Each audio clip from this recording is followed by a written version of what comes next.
9h, 11h, Europe 1 Culture Média. Philippe Vandel. Vincent De Dienne, bonjour. Bonjour Philippe Vandel. Comédien, vous définissez pas comme humoriste, pourtant votre premier seul en scène, vous avez valu le Molière du meilleur spectacle d'humour il y a 3 ans. S'il se passe quelque chose, vous êtes des chroniqueurs télé-radio dans le quotidien, sur TMC, sur France Inter, on vous a vu au cinéma, notamment Parents d'élèves avec Camélia Jordana, aussi dans la série La Flamme sur Canal, signé Jonathan Cohen. Votre actualité, c'est un nouveau spectacle, un seul en scène, soir de gala au Théâtre Marigny jusqu'au 2 juillet et puis une tournée. C'est votre deuxième seul en scène. Le premier avait beaucoup frappé les esprits et les rétines. Le journal Le Progrès du Jura a même noté la date de votre dernière venue à Dole, je les cite. Son dernier passage à la commanderie, c'est le nom de la salle, son dernier passage à la commanderie a fait sensation. Vincent De Dienne était arrivé complètement nu sur scène le 28 novembre 2017. Oui, et il raconte ça comme si c'était la seule fois de la tournée. Ah oui, c'est ça, comme si j'étais particulièrement excité par le Jura. Ce jour-là, à Dole, à poil. À Dole, je me fous toujours à poil, systématiquement. Cette fois-ci, vous êtes habillé, vous le restez. Après le succès du premier spectacle et surtout son épaisseur, vous racontiez votre enfance, l'épaisseur, vos parce que parents. comme vous parliez de moi tout nu avant, l'épaisseur de quoi là vous parlez? L'épaisseur du spectacle, D'accord, le pardon. récit Oui, qu'il y en oui, avait, tout à fait. c'était, il faut Pardon, quand même dire je la m'étais chose, parce que je m'en amuse, mais c'était absolument pas anecdotique. Vous révéliez votre homosexualité, c'est ainsi que vos parents l'ont appris ou presque.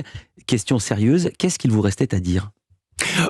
Sur moi, presque rien. C'est-à-dire que là, il faut quand même que j'accumule des années de vie pour avoir des choses autobiographiques à dire. Mais là, du coup, là, sur moi, c'est pas moi le sujet là. Là, je parle. Là, ce qui me restait à dire, c'est mon point de vue un petit peu décalé sur vous, Philippe Vandel, et sur vos contemporains. Voilà, il y a un portrait de journaliste qui prépare son flash de 6 minutes dans une radio absolument savoureux. Je sais même pas si c'est vrai, parce que des hystériques comme ça, j'en ai jamais vu, mais j'ai reconnu plein de points de justesse. Oui, c'est ça. Vraiment. C'est un petit patchwork de gens. Vous parlez quand même de vous. Pascal Obst, vous avez dit, le point de départ de ce spectacle, c'est la perte de la sensation d'invincibilité que j'ai ressentie l'année de mes 34 ans. Oui. Et que j'ai ressenti moi et que j'ai constaté chez tous mes copains de ma bande, de ma génération. C'est-à-dire qu'on est passé, j'ai l'impression qu'on est passé du jour au lendemain d'invincible total, capable de passer des nuits blanches, de faire la fête, d'avoir pas du tout peur, de pas avoir la sensation que la vie était un bail précaire. Et du jour au lendemain, il y en a une qui s'est retrouvée à faire une biopsie, un qui a perdu 50% de ses capacités auditives. Moi, mon meilleur ami qui a eu un problème au foie. Enfin, on s'est tous retrouvés avec des médecins et du cholestérol. Et je me suis dit, putain, c'est fou. Et d'un coup, on s'est mis à avoir peur que tout s'arrête. Mais comment cette peur est devenue un spectacle? Parce que comme c'est terrifiant, moi, toutes les choses terrifiantes, toutes les choses qui me terrifient, ou qui me mettent en colère, ou qui m'agacent, ou qui me crispent, ou que je trouve injustes, je n'arrive pas à vivre avec. Donc, il faut que je les transforme en blagues. C'est une galerie de personnages, ce spectacle. Vous commencez aussi au piano, comme pour un gala piano-voix, sauf que vous ne savez pas jouer du piano. Ah non, si, enfin je sais jouer la tribu de Dana, mais à un doigt. Donc ça, j'inflige pas ça aux spectateurs. Et vous dites dans le parallèle, vous dites c'est compliqué humoriste, il faut avoir beaucoup d'humour, alors que chanteur, il faut avoir beaucoup de chagrin. Oui. J'adore cette phrase. Et pourquoi cette comparaison entre votre métier et celui de chanteur? Parce que j'ai le seum. C'est artificiel ou il y avait quelque chose de comment on se met en scène? Oui, il y avait au tout début, j'avais envie. Moi, je suis assez fasciné et j'adore les gens, les chanteurs et les chanteuses qui ont besoin de rien d'autre que d'eux-mêmes et de leur piano. C'est-à-dire le rapport d'un chanteur solo piano, tout ça. Jeanne Chéral, Vincent Delerme ou Renaud quand il avait fait sa tournée, une guitare, un piano et Renaud. Vous avez besoin de rien d'autre que de votre voix, j'arrive à le dire. Oui. Je vais faire comme vous. Je devrais prendre des cours de diction, prendre des cours de piano. Non mais oui, c'est vrai, mais du coup j'avais envie de me la jouer chanteur quand même. J'avais envie de me la jouer le mec qui rentre, qui fait un récital de sketch, tout ça. Un truc qui m'a beaucoup fait rire, parce que j'avais jamais pensé, c'est vous moquer des chanteurs qui disent au public ça va. Ah oui. Bah oui, ils disent tout le temps ça, les chanteurs. Ça va toujours, par exemple. Genre comme si on était capable d'un coup d'avoir une grosse perte de morale entre deux chansons. Vous dites dans la première minute du spectacle que vous vouliez... Non, vous le dites, mais j'arrive pas à croire que c'est vrai. Vous vouliez vraiment devenir Miss Bourgogne? C'est-à-dire que quand Sonia Rolland a été élue, elle était Miss Bourgogne, elle habitait à côté de chez moi, chez mes parents. D'un coup, j'ai vu cette fille. Après, elle est revenue. Après avoir été élue, elle est revenue. Donc, il y avait tout un pince-fesse avec la mairie, le conseil régional et tout ça, tous les. Et elle est arrivée avec son diadème et son truc. Et j'avais envie d'être à sa place complètement. Là. C'était une princesse. Et je me suis dit, mais moi aussi, je veux faire Miss Bourgogne.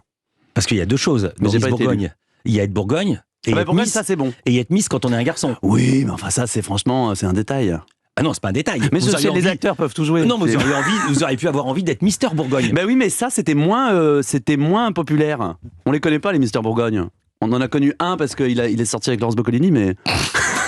Sinon, les autres, on les connaît Énorme pas. info, ça me fait marrer parce qu'on va recevoir bientôt Laurence Boccolini, donc je vais avoir une info supplémentaire que j'ignorais complètement. Alors je vais le dire, j'ai vu la captation, il n'y a pas d'extrait, je vais dire aux gens qui nous écoutent pourquoi. C'est pas que ce soit pas drôle, les gens sont morts de rire, mais le son est approximatif. Et donc ça aurait De pas la été, captation. Ah ouais, oui, ça oui. aurait pas été vous servir que de passer un Ah, bah, extrait. c'est sympa. Vraiment, Ouais. il faut, Faut venir. vraiment, mais les gens Ouais. se marrent. Alors en revanche, il y a quelque chose qu'on peut faire, c'est que vous pouvez nous faire un extrait vous-même. Il y a un sketch très court. Vous dites c'est le sketch le plus court. J'étais fatigué quand je l'ai écrit. J'aimerais bien que vous pouvez le faire en direct. C'est celui de la rupture amoureuse. Oui, c'est un sketch très court que j'ai écrit un jour où j'étais très pressé. Donc je vous le fais. Bah, il faut le voir sur scène, mais je le fais. Je fais une version radio. Ouais. Chérie, faut que je te trompe. Faut que je te parle. Merde. Voilà. Fin du sketch. Faut bien, on est dans une époque où il faut aller, vous savez quoi vite. Je les vois, je les entends en régie, ils se marrent. Bah oui, c'est un sketch faudrait peut-être que je le fasse homologuer par le Guinness Book des records, le sketch, le plus court du monde. Ouais. On va faire la pause la plus courte du monde. Lisa Marie arrive. Ah. Lisa Marie Marquez, c'est le portrait pré-fame de notre invité. Vous savez que je connais c'est tout de Vincent cette émission, Dedienne. je pourrais presque la faire à votre place cette émission. Hein. C'est je vous vrai écoute tous les jours. Alors je peux vous dire un truc là. Bien sûr. Il y a un truc que je ne supporte pas. Il y a un truc que j'adore et un truc que je supporte pas Allez-y. chez vous. Le truc que j'adore, c'est que vous posez pas les questions, vous donnez des ordres à vos invités. C'est-à-dire que quand vous leur dites expliquez, Ouais. racontez. C'est Ça vrai. j'adore. Et je mets 3 petits points après. Ouais, et ça j'adore. Alors un truc que je supporte pas, c'est quand vous dites on leur a porté chance. Ça, Bah, vous avez un tic, vous dites chaque fois que quelqu'un a fait une bonne audience et que vous l'avez reçu, vous dites on leur a porté chance. Bah, c'est vrai. Bah- Vous savez pourquoi Oui, ça fait coq. Ouais. Je vais vous expliquer. Je vais vous expliquer pendant la pub parce que j'ai pas le droit de le dire à l'antenne. À tout de suite. Culture Média. Europe 1, Culture Média.